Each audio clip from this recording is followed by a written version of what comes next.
네, 안녕하세요. 주도현입니다. 오늘 7월 19일 수요일이고요. 리플 같이 한번 살펴보도록 하겠습니다. 자, 오늘도 상승력을 이어가면서 기분 좋은 반등 보여주고 있습니다. 말씀드렸던 이 382 라인 부근에서 지지를 형성하고 나서 빠르게 반등을 만들어내고 있죠. 최근에는 비트코인의 악재가 들어오면서, 그리고 이 악재는 이 미국 정부의 실크로드 자금 관련된 이 비트코인 부분을 매도할 거라는 움직임이 나오면서 이게 미국 정부 월렛에서 움직였다라고 이동됐다라고 말씀을 드렸었죠. 그래서 이 매도 압박이 있어서 그 공포감에 4천만 원도 깨지고 3,800만 원대까지 다시 내려온 건데, 자, 이런 악재가 있음에도 리플은 이 개별적인 호재 이슈로 그래도 상승력을 이어가지고 있다라는 점 우리가 확인할 수가 있는데요. 최근에 조정을 빠르게 끝나고 이렇게 다시 올라갈 수 있었던 이유는 어제도 말씀드렸지만 바로 이 소송을 담당했던 뉴욕 법원에서 리플과 SEC의 합의 일정을 조율해서 통보하라는 일종의 지금 중재 역할로 나섰다라는 뉴스가 나오면서 이런 상승력을 만들어내고 있다라고 볼 수가 있겠습니다. 그래서 만약에 합의를 할 거라면은 6주에서 8주 전에 날짜를 합의해서 법원에 통보하라고 이렇게 구체적인 기간까지 제안을 한 거죠.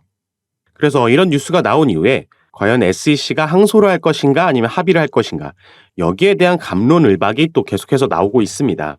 그리고 오늘은 제가 그중에 이 제레미 호건 변호사, 친리플 변호사 중에 상당히 유명한 변호사죠.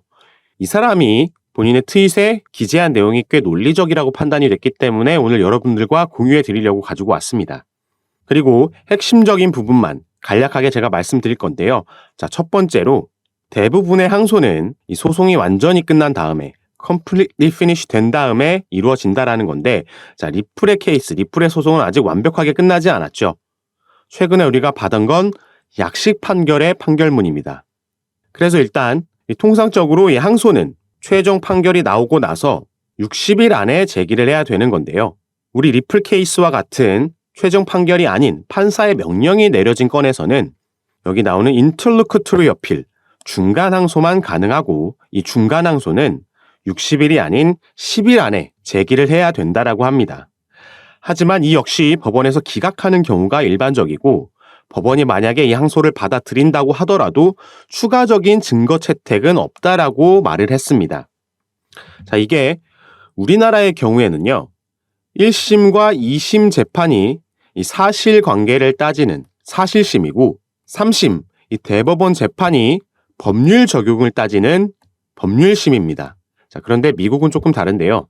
미국은 바로 이 항소심부터 법률심이기 때문에 법률이 제대로 적용되는 걸 따지지 추가로 여기서 증거를 채택해서 사실관계를 판단하는 과정을 거치지 않는다라고 이 제레미 호건 변호사가 여기서 추가로 얘기를 했습니다. 그렇기 때문에 이건 SEC의 항소가 이루어진다고 하더라도 법원에 기각할 가능성이 크다라는 의미죠. 그렇기 때문에 만약에 SEC가 항소를 한다라면은 내년쯤에 최종 판결을 받은 뒤에 항소를 감행할 가능성도 있겠지만, 이미 토레스 판사가 사건 관련 기록물을 모두 검토했기 때문에 SEC 입장에서는 여기서 항소를 한다라고 해도 승소를 기대하기는 어렵다라는 거죠. 그렇기 때문에 SEC 입장에서는 항소를 통한 득보다는 실이 더 많다라는 겁니다. 왜냐하면 항소를 했는데도 만약에 확실하게 패소라는 걸 받게 되면은 불리한 판례가 여기서 생기는 거기 때문이죠. 그렇기 때문에 SEC가 항소를 진행하지 않을 가능성이 더 높다라는 건데, 그리고 추가로 이 항소라는 거는요, 당연히 승소한 쪽에서는 하질 않죠. 지금 리플이 SEC와의 소송에서 부분 판결, 이 분리 판결을 받아냈기 때문에 2차 시장 판매를 기준으로 이 이유는 증권이 아니다. 하지만 이전에 기관에게 판매한 건 증권이다라는 판결문이 나왔습니다. 이렇게 부분 판결이 나왔음에도 리플이 항소할 거다라는 얘기는 어디에서도 나오지 않고 SEC 측에서 항소를 할 거냐 마냐, 요 얘기가 나오고 있다라는 건 지금 우리가 받아든 이 약식 판결문은 사실상 제가 계속해서 말씀드렸던 것처럼 시장을 리플의 승리로 받아들이고 있다라는 거죠. 그리고 SEC 입장에서 우리가 생각을 해본다라면은 완벽하게 패소로 이 소송이 끝나는 것보다 지금 이 부분 판결을 받아들었을 때 본인들도 면을 세울 수 있는 판결문이 나온 거기 때문에 충분히 합의에 대한 가능성도 우리가 생각을 해볼 수 있다라는 거죠. 그리고 통상적으로 미국 법원에서 이렇게 합의에 대한 제안을 했을 때 이거 그냥 무시하고 항소하는 경우는 거의 없다라고 합니다. 그렇기 때문에 리플이 다시 한번 상승력을 이어가지고 있는 거고, 리플 입장에서도 합의로 이 소송이 지금은 약식 판결만 종료가 된 거고 추후에 항소를 할 수도 있는 거고 정식 재판으로 회부될 거고, 이렇게 된다라면 또 얼마나 많은 기간이 소요될지 모르기 때문에 합의를 통해서 완전히 소송 리스크에서 해제된다라고 하면 사실 우리 입장에서는 이것보다 더 좋은 소식은 없겠죠. 여기에 대한 기대감이 반영이 되고 있습니다. 그리고 리플은 이 소송 리스크에서만 벗어날 수 있다라면은 이 기업 공개를 통한 대규모 미국 월가의 자금이 유입될 예정이라고 말씀을 드렸고요. 이 CBDC 관련해서도 전 세계 국경 간 브릿지 통화로서의 역할을 할 수 있는 기반을 이미 다져놓고 있는 상태입니다. 약식 판결문이 나오고 나서 미국의 은행들도 이 XRP를 채택하려는 움직임이 나오고 있죠. 그리고 이 IPO, 기업 공개 같은 경우에는 리플이 이제 최대한 빠르게 진행하려고 움직임을 가져갈 겁니다. 최대한 이 XRP의 시세가 낮을 때 이 부분을 진행해야지 추가 상승력이 나오고 나서 진행을 하게 되면은 리플 입장에서도 이 XRP를 꽤 많이 보유하고 있기 때문에 이 시가총액이 너무 커져버리면 그만큼 리플에게도 부담이 될 수 있는 거죠.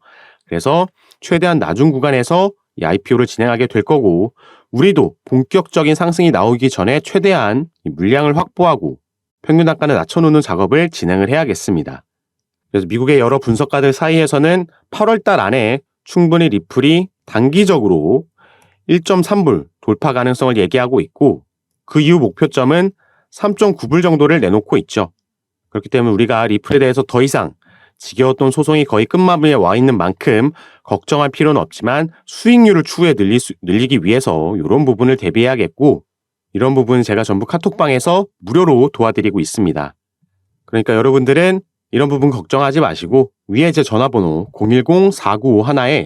010-4951-8464번 제 전화번호로 숫자 4라고만 문자 보내주시면요, 제가 가장 빠르게 정보 전달해 드리면서 여러분들 현재 보유하고 계신 평균 단가와 수량, 그리고 비중은 어떻게 나눠서 투자하고 계신지 포트폴리오를 보고 현재 상황에 맞게 개별적으로 전략을 짜드리면서 타점도 잡아드릴 겁니다. 이런 부분 전부 여러분들이 최대한 빠르게 수익 전환하고 그 이후에는 수익률 늘려가실 수 있게 도와드리고 있는 부분이니까요. 카톡방에 입장하셔서 저와 함께 하시면서 이 부분 꼭 미리 준비하시고 대비하시기 바라겠습니다. 자, 그럼 오늘 영상도 끝까지 시청해 주셔서 너무 감사드리고요. 여러분들의 성공 투자 진심으로 기원하겠습니다. 감사합니다.